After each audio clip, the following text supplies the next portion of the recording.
When I was younger, I would go for walks around the park. The park has a trail with beautiful trees. Those trees surrounded the trail. The more further you go, the more the trees. At the end of the trail, it leads to a road. Before getting to the road, you have to get through the woods. I never really gone into the woods. But around 7:30 p.m., I went for a walk around the trail, as I usually do. It was getting dark, but it felt different. The area didn't look as it did before. The more I walked, the more the air felt like it was being sucked away from me. I felt that the eyes were watching me, so I turned around to head back home. When I got home, my mother asked me how my walk was. I said, it was fine, although I still felt like I was being watched. I got my supper and sat down and watched TV with my family. Looking back now, I should have told someone about the feeling of being watched. I went to bed. I curled up into my queen-size bed with my long, puffy blanket over me. I watched a few videos on my phone for a while, but I eventually fell asleep. After 3 a.m., I woke up to a sound of tapping on my window. The tapping got more aggressive. I was afraid. I couldn't move. I couldn't make a sound. I was terrified. The taps turned into scratches. It sounded like someone was trying to carve my window with a knife. I handed on my blanket hoping it would go away. After some time, I don't know how I did it, but I ended up falling asleep. I woke up and I heard my mom humming a song with the fresh smell of pancakes and bacon. I went out to greet her and sat down and ate. After I was done, I went into my room and looked out my window. I saw that there was my name carved in the window. How did it know my name? I was frightened, but I also thought it was maybe someone was playing a trick on me. I walked to the park, sunlight reflecting on cars as I walked past. I got to the park. I sat on the swings. I sat there looking down at the ground, thinking about whatever happened. I heard a tree branch crack behind me. I looked quickly. There was no one. But that's when I saw it. It was looking right at me, with its yellow glowing eyes. I stared at it. I got up, didn't break eye contact, walked backwards. It was then that I walked on the sidewalk. Then I started to run back to my house, which was only 5 minutes away. Later on that night, I decided to stay home instead of going to the trail. I asked my mom if I could sleep in her room tonight so I didn't hear the scratching. She didn't know why I wanted to stay in there, but she agreed. Later on, at 3 a.m., I heard it again, but instead, there was a low humming coming from outside of a window. I woke up my mom in a panic. I shushed her, told her to listen, and she heard it too. Now I know I wasn't having a nightmare or hallucinating, because she heard it too. She told me to stay quiet, to go hide into the closet. I think she knew what was happening. She rushed me into the closet and called someone. She said, "It's back." I was so utterly confused, I didn't know what she meant, but she knew what it was. After a while, the humming turned into laughter. It seemed like it was laughing at us. It made me feel like I was going insane. My mom, on the other hand, started packing things. She packed some clothes. She even packed some clothes of mine, too. She whispered that it was okay, but I didn't feel like it was going to be okay.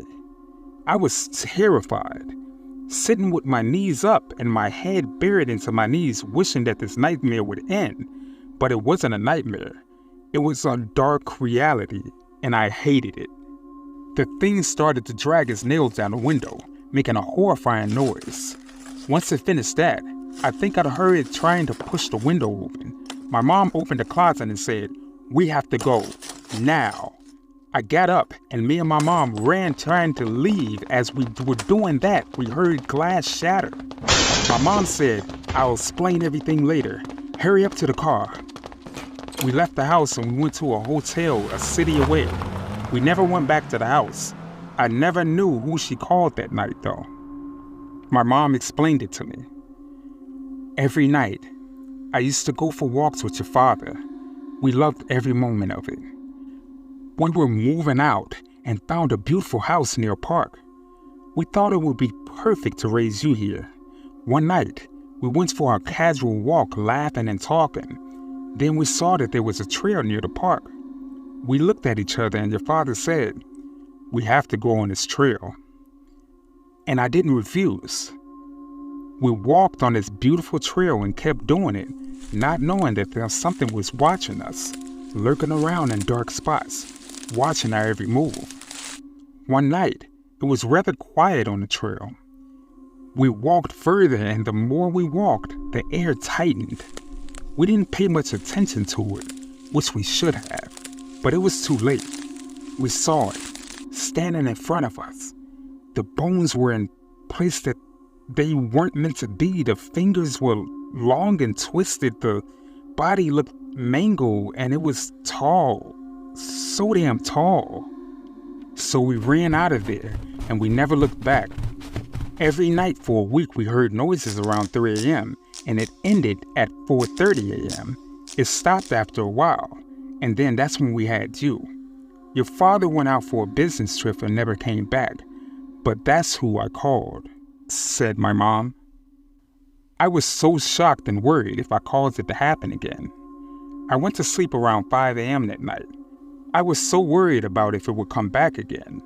But now I have a family of my own, and every night, I've always heard that laughter.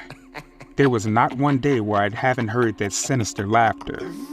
One day, I know we would have to move. I know it once my son, who is in the other room. He's after my son.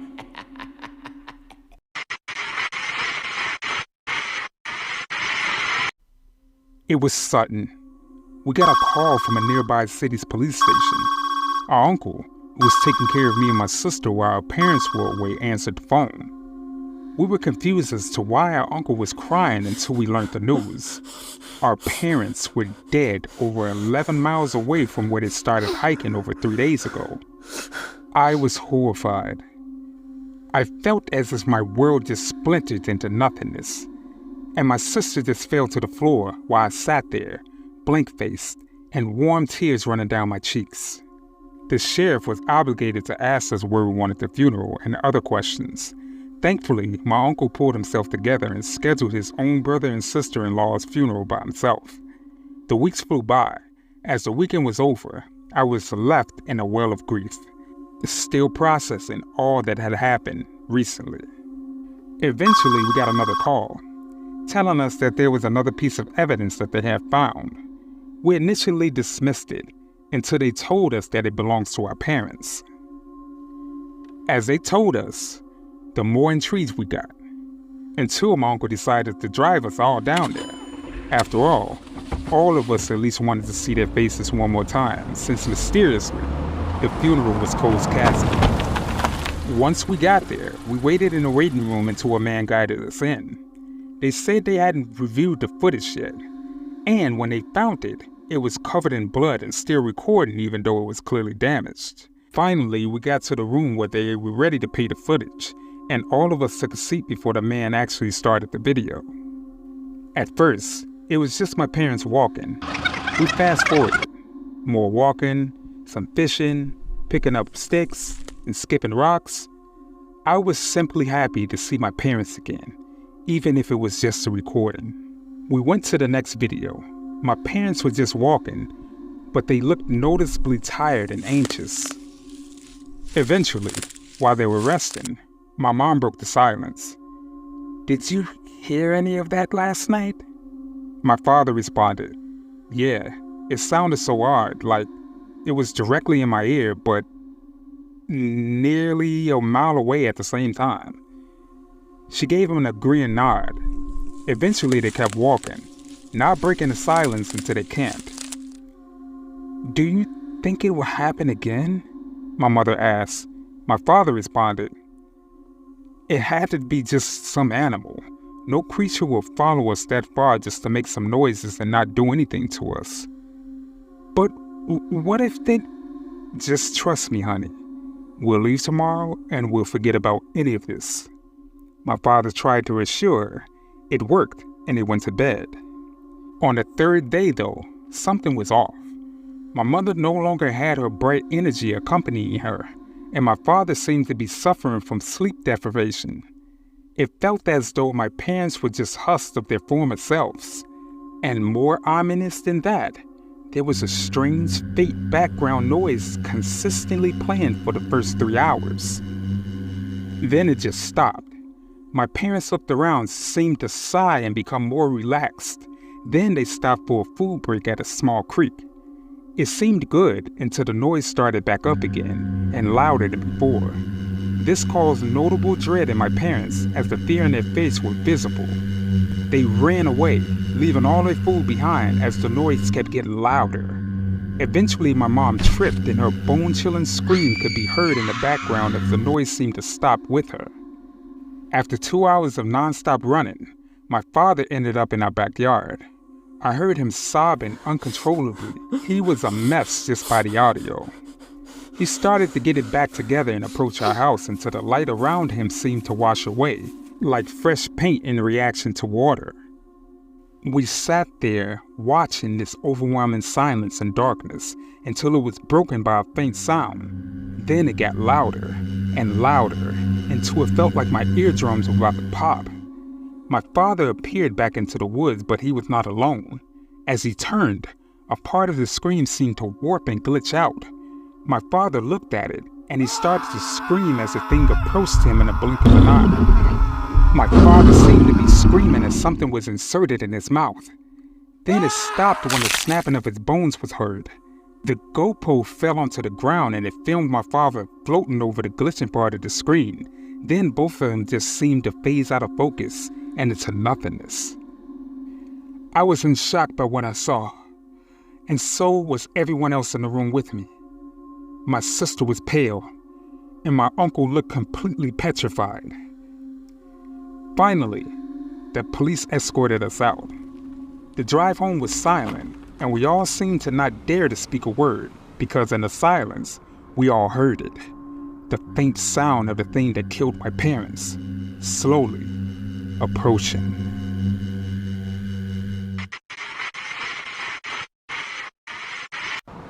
We pulled up to Hartwell's farm and pumpkin patch.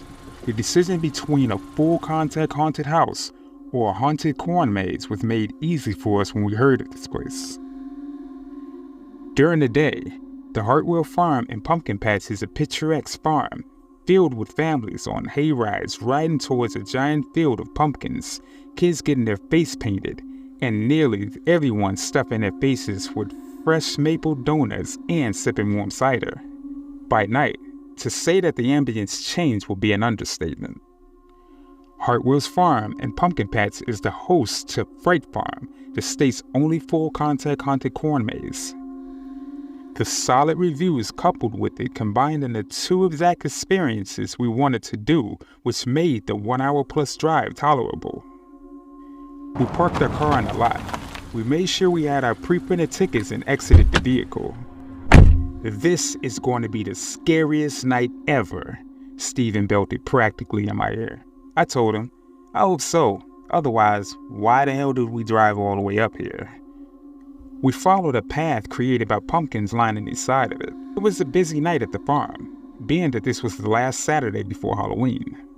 The place is crawling with groups of teens, couples, and groups of friends from a wide range of age groups. It seems like getting scared is attractive to a large age demographic. The line isn't as bad as I thought it was going to be. "Do you remember how long we waited until we got into the haunted house last year?" Neil asked. "Yeah, man, but that was basically in the middle of the city, and that place was more crammed than a giant maze on a farm. Dude, I bet that they would let quite a few people come in here. But at the other place, they would send us all in into small groups. So I think this place is better." We could see how tall the corn was from where we stood in line. The area drone views on Facebook showed how complex the maze was, but it didn't do justice to how tall these rows of corn are. The time for the next group of people to enter was almost here.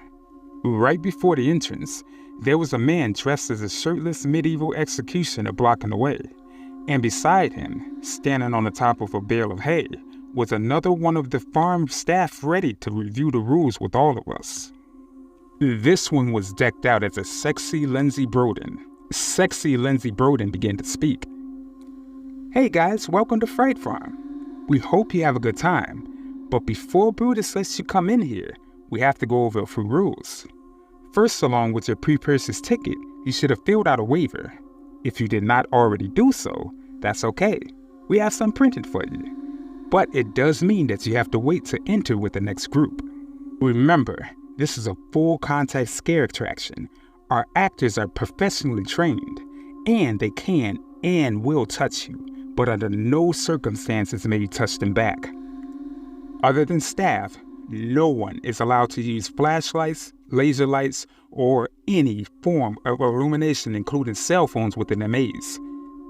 This is a corn maze, and some of the corn is dried, so obviously there's no smoking. And oh yeah, no freaking refunds. Well, have fun, get scared, and hopefully you don't shit yourself. Make sure you hand Brutus or myself your ticket and waiver, and if you need help to fill out the waiver, step aside, and we will definitely help you." I told Steven, "Well, it's a good thing we filled out our waivers. Dude, I'm dying to get inside already." "I know, bro, this is gonna be the scariest Halloween ever," he answered. We handed our papers over to the Hulk and Executioner and entered the maze. As soon as we entered the maze, a deranged clown jumped out from behind the corn and grabbed Steven and let out a high-pitched yell. It gave both of us a little scare. What a great way to start, I thought. We were able to hear screams, spooky sounds, and what sounded like a chainsaw in the distance. The entire maze was illuminated with dim LED lights. If it wasn't for those, it wouldn't be much of an attraction. Nothing would be visible, especially on a night like tonight, when the moon is hidden behind the clouds. As we walked through the maze, we walked by many staged bodies with their entrails leaking out of them, and a person strapped to a table begging for his life while his legs were being sawed off by a crazed woodworker, plus several more jump grabs. "Yeah, this is pretty cool," said Ned to me. "Yeah, I bet it gets more scary as we get deeper into the maze," Steven said. The sound of the chainsaw was much closer now, and the screams of the other patrons cued us that a major scene was very close. Before we were able to see what the next scare had in store for us, the lights went out. I asked Steven, "Is this part of the experience?" Suddenly, the screams of the patrons just changed. Gleeful shrieks followed by laughs transformed into cries of terror. Steven, what's going on?" I yelled. My question remained unanswered as the LED lights came back on. The scene was drastically different than it was moments ago. A few patrons were yelling out for missing partners or group members. A woman just ahead of him was laying over a body with a gash across her throat, so large that it was a miracle her head wasn't severed. "Steven! Steven!" as I yelled out as loud as I could, but Steven was nowhere to be found. My body was momentarily paralyzed. I had passed the stage of being scared. I was overcome with dread. Neil started to run. Finding a parking lot and getting help was his only path to surviving this ordeal. People are running past him, screaming in both directions. They must all be looking for a way out, and none of them have found one. If they didn't find one, then why would I? Neil thought. The sound of the chainsaw started up again. This time, Neil knew the show was over and it stopped him dead in his tracks. Just in front of him, there was a man dressed as Leatherface, wielding a chainsaw through the air as if it were a sword. Was it him that was responsible for this? Neil about faced with the intent of running in the other direction. However, he tripped over one of the many dead body prompts the maze was littered with. On second glance, he realized that wasn't any prompt. A scream of agony made Neil look back as he picked himself up off the ground. The chainsaw laid on the ground, and the man dressed as Leatherface was hoisted in the air, impaled by a pitchfork. The pumpkin-headed beast dropped the body and continued to stab the already motionless man with the pitchfork. The sound of wet meat being plunged into by a large farming tool was even audible all over the screams of the people trying to escape in the background. Sprinting through the maze at this point, he was brought to a halt by what he saw in front of him. The pumpkin-headed person was leaning over a body, hacking it up with a machete. Blood, skin, and pieces of body part was filling the air. Not knowing what other options he had, he ran straight through the corn. It was difficult working his way through the tall, thick corn, but he figured if he headed in one direction long enough, he would eventually make his way out of the maze. He also thought that there was no way the pumpkin-headed killer could have got in front of him. That means there's at least two, but who knows how many. He also realized that the chances of Steven or any other missing people being alive were slim to none. My idea worked. Finally, I broke through the corn and found myself in the parking lot. I looked around. Mayhem everywhere. Screaming people running out of the maze, cars speeding away. A giant haystack was burning near the farm entrance, and everywhere, pumpkin-headed mass killers were chasing down their victims. All I can think was, how could this happen? How is any of this real? Just then, I realized that Steven had the keys to the car, and this is where I would meet my end. A car came screeching towards me, nearly ending my life. "Get in!" yelled Steven from the car. All I could muster was a weak, "You made it." After everything I just endured, I quickly jumped in the passenger seat and we sped away, leaving the farm behind us. Steven noticed me staring at his blood-soaked shirt. "Don't worry, it's not mine," he told me. In the rearview mirror, he could see the entrance lights welcoming patrons to the freight farm. Just then, I noticed something in the rearview mirror, a hollowed-out pumpkin mask sitting on the back seat. I looked over at Steven. No words can come out of my mouth.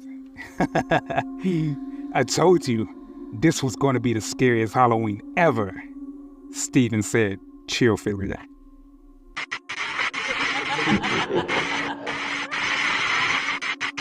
Good evening, everyone.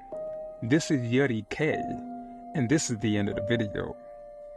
Please leave a comment and let us know your opinions on the matter. If you happen to like this content, please check out our other videos. Make sure you like and share amongst your friends and family to help our community grow. You happen to be new to this channel?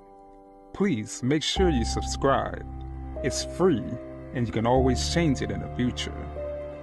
You have some terrifying story suggestions?